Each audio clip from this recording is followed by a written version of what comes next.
पिछले क्लास में हम लोग देखे थे जीरो ऑर्डर की रिएक्शन और फर्स्ट ऑर्डर, मतलब शून्य कोटि की अभिक्रिया और प्रथम कोटि की अभिक्रिया। अब आगे हम लोगों को देखना है द्वितीय कोटि की अभिक्रिया। द्वितीय कोटि की अभिक्रिया, सेकेंड ऑर्डर रिएक्शन। द्वितीय कोटि की अभिक्रिया परिभाषा अगर हम लोग लिखना चाहें या परिभाषा के रूप में इसको अगर परिभाषित करें तो वह अभिक्रिया जिसमें अभिक्रिया की दर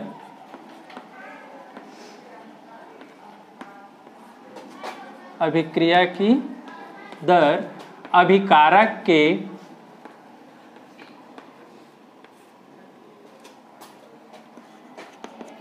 द्वितीय घात या दो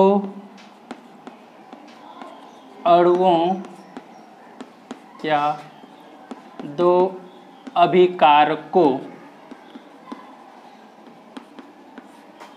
पर निर्भर करता है।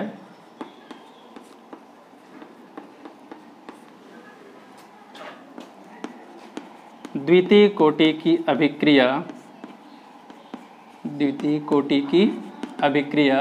कहलाती है।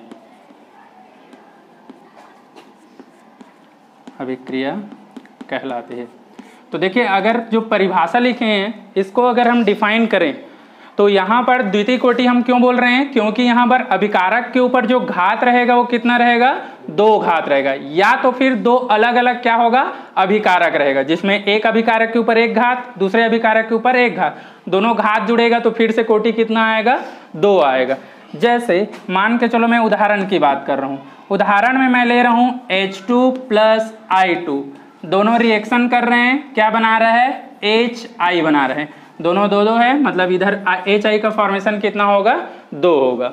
अब अगर मैं इसके लिए क्या करता हूँ, मास लॉ या द्रव्य अनुपाती क्रिया का नियम लगाता हूँ, तो उसके बेसिस पर अगर मैं रेट निकालूं, अभिक्रिया की दर निकालूं, तो इसके लिए क्या होगा, ये डिपेंड करेगा K और फिर ये हो जाएगा H2 और I2 हो जाएगा। अब दोनों में 1-1 है सामने में, मतलब 1 घात यहाँ पर रहेगा, 1 घात यहाँ पर रहेगा, ठीक है। अगर मैं अभिक्रिया की कोटि की बात कर रहा हूं, कोटि को n कोष्ठक द्वारा 2 प्रदर्शित करते हैं, तो अगर मैं इस अभिक्रिया के लिए कोटि निकालूंगा तो क्या होगा, दोनों घात को हम लोग जोड़ते हैं, तो यहां पर क्या होगा, 1 + 1 क्या आएगा, 2 आएगा, मतलब 2 आएगा। तो इस तरह से अगर कोटि क्या है, 2 आएगा, तो इसको हम क्या बोलते हैं, द्वितीय कोटि की अभिक्रिया कहते हैं, ठीक है। अब इस अभिक्रिया के लिए अगर मैं बात कर रहा हूं, दर स्थिरांक जो है, इस K की अगर मैं मात्रक निकालना चाहूं, किसके लिए, इस K के लिए, तो देखिए K या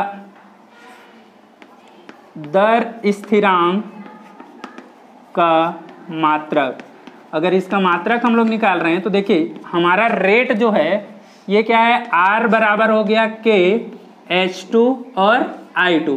अगर कुछ नहीं लिख रहे हैं इसका मतलब ही क्या है, ये दोनों 1-1 है, ठीक है। इसका मात्रक क्या होता है, दर का वेग या दर की अगर मैं बात करूं तो क्या होता है बताओ, मोल पर लीटर, या फिर हम लोग इसको ऐसा भी लिख सकते हैं, मोल लीटर इनवर्स, यही है। दूसरा हम लोग बात कर रहे हैं K के लिए, तो हमको निकालना है, तो ये हो गया, इसके लिए क्या होगा, अच्छा हाँ, इसमें सेकेंड इनवर्स होगा, ठीक है। अब यहां पर क्या होगा, अगर मैं H2 की बात करूं तो ये हो गया मोल लीटर इनवर्स, ये भी क्या हो जाएगा, मोल लीटर इनवर्स। तो यहां पर देखो मोल लीटर इनवर्स एक जो रहेगा ऐसा क्या हो जाएगा, कैंसिल हो जाएगा। अब यहां पर क्या बचा, केवल सेकेंड इनवर्स, यहां क्या बचा, K इंटू है मोल लीटर इनवर्स, तो ये वाला अब क्या होगा, इसके नीचे आएगा, ठीक है। तो इक्वेशन हमारा बच जाएगा कौन सा, यहां पर है सेकेंड इनवर्स बराबर हो गया K into mole litre inverse, यही हो गया। अगर मैं क्या कर रहा हूं, इसको यहां पक्षांतर करूंगा तो ये हो गया सेकेंड इनवर्स अपॉन मोल हो गया और ये लीटर इनवर्स हो गया, ठीक है, बराबर क्या हो गया के। अब जब ये नीचे से ऊपर जाएगा तो जो प्लस है वो क्या हो जाएगा माइनस, और जो माइनस है वो क्या हो जाएगा प्लस। तो यहां पर हो जाएगा, ये होता है मोल इनवर्स। इसके बाद लीटर जो रहेगा ये सिंपल एक है, कुछ नहीं किया मतलब वही रह गया, या 1 बस कर सकते हो प्लस में, और सेकंड पहले से ही क्या था इनवर्स में था। तो ये हो गया कौन सा, द्वितीय कोटि की जो अभिक्रिया है उसके लिए जो दर स्थिरांक के है उसका मात्रक होगा, ठीक है। तो मात्रक क्या आया, मोल इनवर्स, लीटर और सेकेंड इनवर्स। ये क्या है, द्वितीय कोटि की अभिक्रिया का जो दर स्थिरांक है उसकी मात्रक है, ठीक है। तो दर स्थिरांक का मात्रक ऐसा लिख सकते हैं हिंदी में, दर स्थिरांक का मात्रक क्या होगा, मात्रक आगे लिखा हुआ है, लिख सकते हैं क्या होगा, यहाँ पर लिखता हूँ मोल इनवर्स, लीटर और सेकेंड इनवर्स हो जाएगा, ठीक है। मैं इससे पहले लिखा था H2 प्लस I2, क्या बनाया था 2HI। अब अगर इसको मैं रिवर्स कर दूं 2HI बराबर क्या करूं H2 प्लस I2, इस तरह से करूं। अब अगर मैं यहां से अभिक्रिया की दर निकालूं तो दर बराबर क्या आएगा K इंटू अभिकारक कौन है अब यहाँ पर HI, तो ये HI हो जाएगा, कितने हैं ये 2, तो यहाँ पर क्या लिखेंगे स्क्वायर, है ना, वर्ग लगाएंगे। तो अभी भी अगर हम लोग देखें अभिक्रिया की कोटि, अगर मैं यहाँ से कोटि निकालूं अभिक्रिया की तो क्या आ जाएगा, जो घात रहता है इसको हम कोटि बोलते हैं, तो यहाँ पर कितना आ जाएगा 2 आ जाएगा, मतलब फिर से यहाँ पर अभिक्रिया की कोटि कितना आया 2 आया। आगे व्यंजक जब निकालेंगे तो फिर से इसका जो भी मात्रक रहेगा उसको 2 बार लिखेंगे, तो स्थिरांक भी क्या आएगा सेम ही आएगा, ठीक है। तो ये है पहला उदाहरण और ये है इसका दूसरा। तो दोनों तरह से अगर लिखेंगे तो दोनों ही कंडीशन में ये क्या होगा, द्वितीय कोटि की अभिक्रिया को फॉलो करेगा, या उसको दोनों तरफ से ये द्वितीय कोटि की अभिक्रिया होगा। नेक्स्ट हम लोग बात करते हैं तृतीय कोटि की अभिक्रिया। तृतीय कोटि की अभिक्रिया, तो तृतीय कोटि की अभिक्रिया हम लोग क्या बोलेंगे, सेम कंडीशन। अब यहाँ से जो कोटि आएगा वो कितना आएगा 3 आएगा, इसका मतलब रिएक्टेंट वाले जो साइड रहेगा उसमें रिएक्टेंट कितने होंगे 3 होंगे, ठीक है। तो लिखेंगे यहाँ पर वह अभिक्रिया जिसमें अभिक्रिया की दर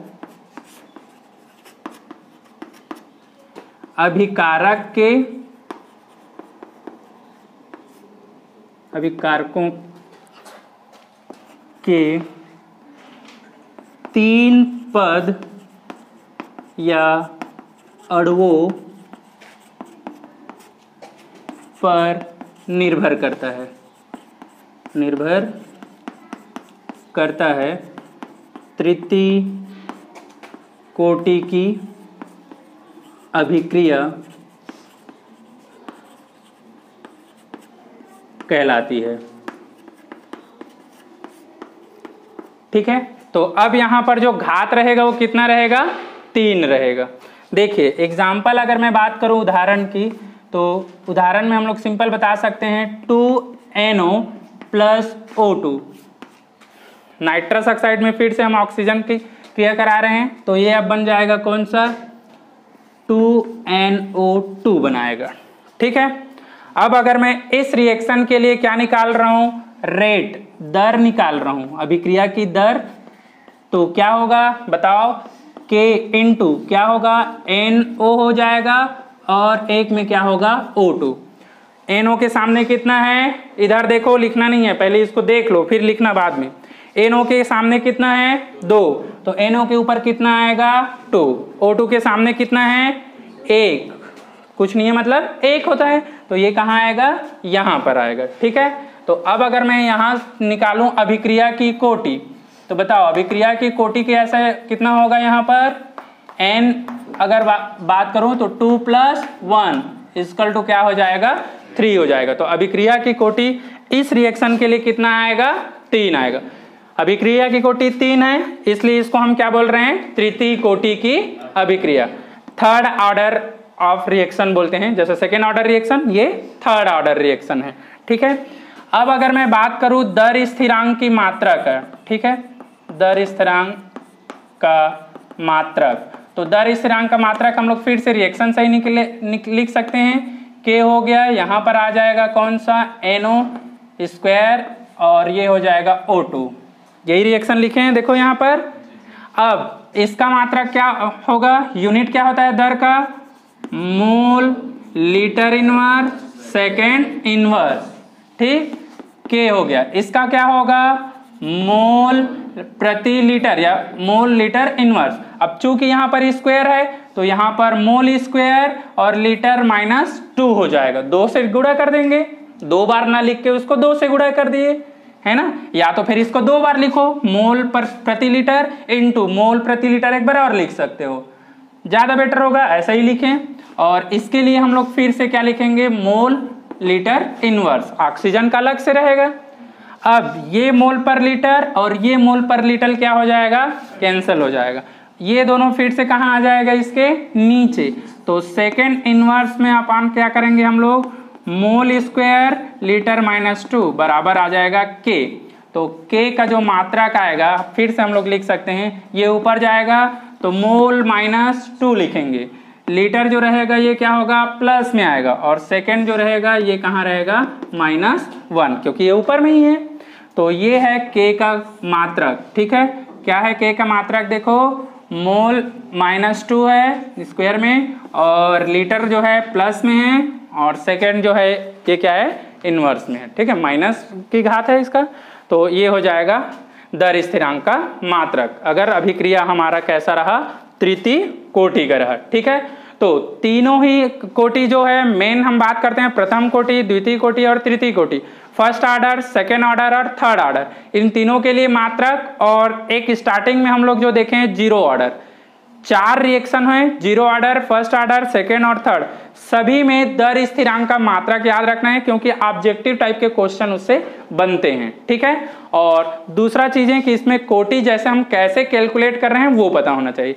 एक और चीजें, कौन से कोटि का एग्जाम्पल कौन है ये भी याद रखना। कभी कभी समीकरण या इक्वेशन को पूछ देगा कि ये कौन सी कोटि की अभिक्रिया है, या ऑर्डर आप रिएक्शन कैलकुलेट कीजिए, ज्ञात कीजिए वाला, ठीक है। अब हम लोग बात करते हैं, कुछ ऐसे रिएक्शन होते हैं जिसके लिए ऑर्डर या कोटि जो रहता है वो भिन्नात्मक मान होता है या दशमलव वाला होता है। तो हम बात कर रहे हैं भिन्नात्मक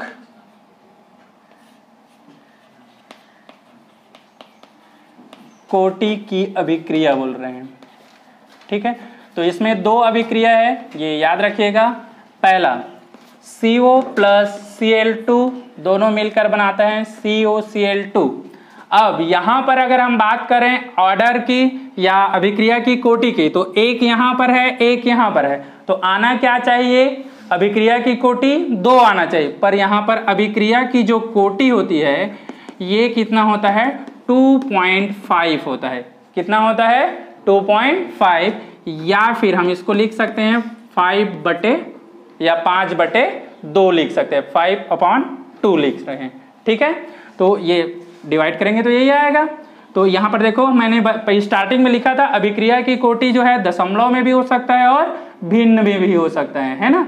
तो ये है पहला एग्जाम्पल। दूसरा एग्जाम्पल हम जस्ट रिवर्स कर रहे हैं, COCl2 है, तो इसको जब हम ब्रेक करेंगे तो यहाँ पर बनेगा CO और Cl2 बनेगा। अब यहाँ पर अगर कोटि की बात करें तो हमारा जो कैलकुलेशन बोलता है या जो हम अब तक देखें उसके हिसाब से इसका कोटि कितना आ रहा है, 1 आ रहा है, लेकिन यहाँ पर अभिक्रिया की जो कोटि है, कोटि 1 न रहकर यहाँ पर कितना है, 1.5 है। 1.5 को हम लोग और क्या लिख सकते हैं, 3/2 लिख सकते हैं। तो ये देखो भिन्नात्मक वाला जो 2 है ये याद रखेंगे। अभिक्रिया की कोटि जरूरी नहीं है कि ये फुल डिजिट में आए, ये क्या हो सकता है, भिन्न के रूप में, मतलब अपॉन वाला भी हो सकता है या फिर पॉइंट वाला भी हो सकता है, ठीक है। इसके बाद हमको एक छोटा सा टॉपिक देखना है, अभिक्रिया की आणविकता देखना है। अभिक्रिया की आणविकता, इसको हम लोग इंग्लिश में बोलते हैं मॉलिक्युलरिटी ऑफ रिएक्शन बोलते हैं, मॉलिक्युलरिटी ऑफ रिएक्शन या अभिक्रिया की आणविकता बोल रहे हैं। देखिए मॉलिक्यूलरिटी किसको बोलते हैं, अगर मान के चलो कोई अभिक्रिया जो है वो संपन्न हो रहा है या क्रियाशील है, गतिशील अवस्था में है, तो उस अभिक्रिया की जो प्रारंभिक स्टेज होगा, इनिशियल स्टेज होगा, उसमें कितने सक्रिय अणुओं की संख्या उपस्थित है, वो अणुओं की संख्या क्या कहलाता है, इसकी आणविकता कहलाती है। समझ में आया? मतलब कोई रिएक्शन जब स्टार्ट हो रहा है तो स्टार्टिंग फेज में उसमें कितने अणुओं की संख्या है, ये उसकी क्या कहलाएगा, अभिक्रिया की आणविकता कहलाएगा, या फिर हम बोल सकते हैं इसकी मॉलिक्यूलरिटी कहलाएगा। ठीक है, तो परिभाषा लिखेंगे, किसी रासायनिक अभिक्रिया के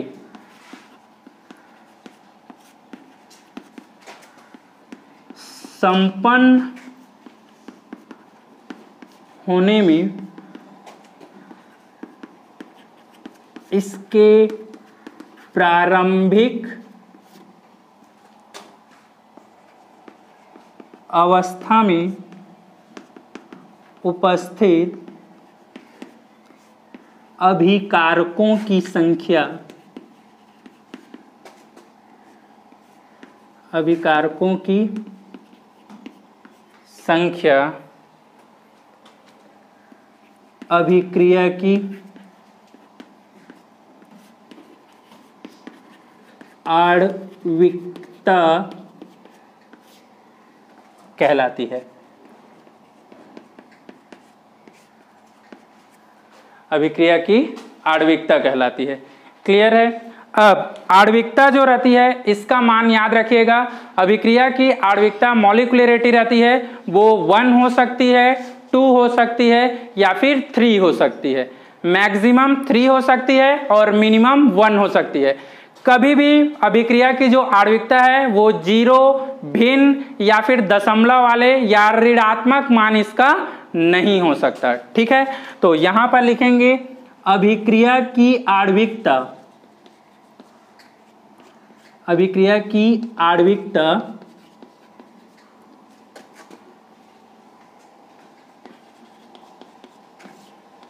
एक, 2 या 3 हो सकती है। अभिक्रिया की आणविकता क्या होगा, 1, 2 या फिर 3 हो सकती है, लेकिन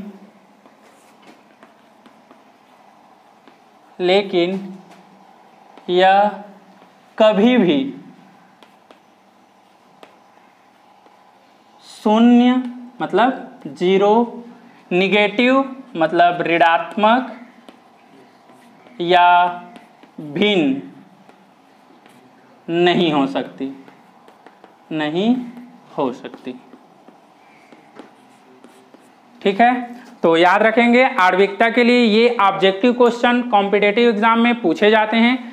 किसी अभिक्रिया की आणविकता की वैल्यू कितना हो सकता है, तो याद रखेंगे ये मैक्सिमम वो 3 हो सकता है और मिनिमम में वो कितना हो सकता है, 1 हो सकता है। लेकिन कभी भी निगेटिव वैल्यू नहीं होगा, कभी भी 0 वैल्यू नहीं होगा और कभी भी ये क्या होता है, पॉइंट अपॉन वाला या भिन्नात्मक मान इसका नहीं होता है।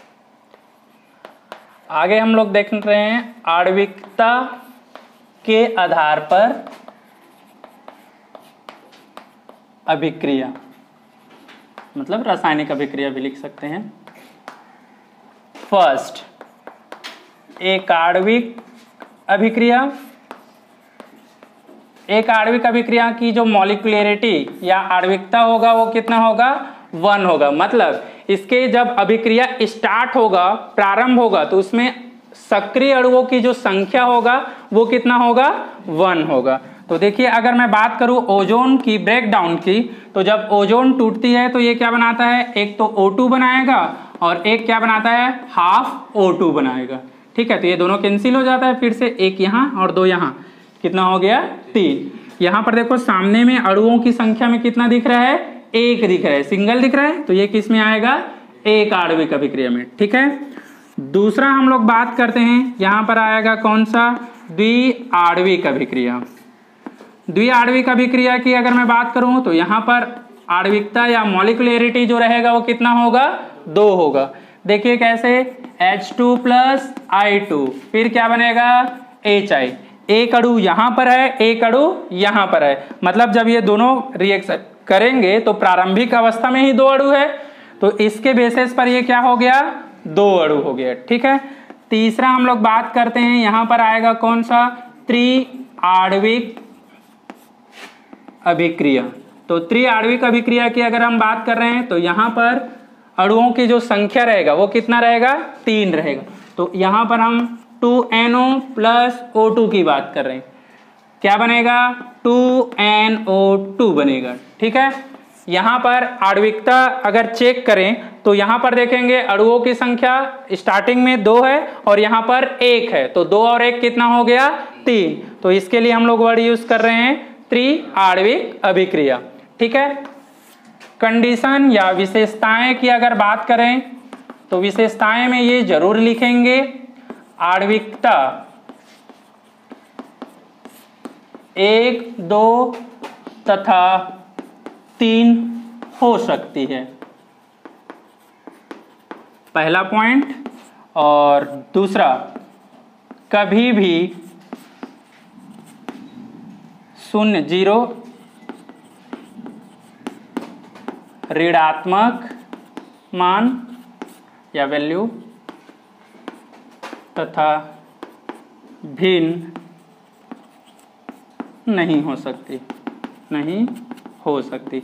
तो ये नीट के लिए भी, जेई IIT जेई वाले जो मैथ्स वाले रहते हैं उनके लिए, दोनों के लिए ये पॉइंट बहुत इंपॉर्टेंट है, याद रखिएगा। मॉलिक्यूलरिटी से रिलेटेड क्वेश्चन बनते हैं, केवल इक्वेशन में देखना रहता है कि कितने रिएक्शन में अभिकारक है, उसी के बेसिस पर हम लोग इसको क्या बोलते हैं, मॉलिक्यूलरिटी निकालते हैं। क्वेश्चन दिया रहता है अभिक्रिया की आणविकता ज्ञात कीजिए या अभिक्रिया की आणविकता होती है, बहुत सिंपल है। देखो रिएक्शन देख के ही पता चल रहा है कि कितने अणु यहाँ पर है, बता सकते हैं।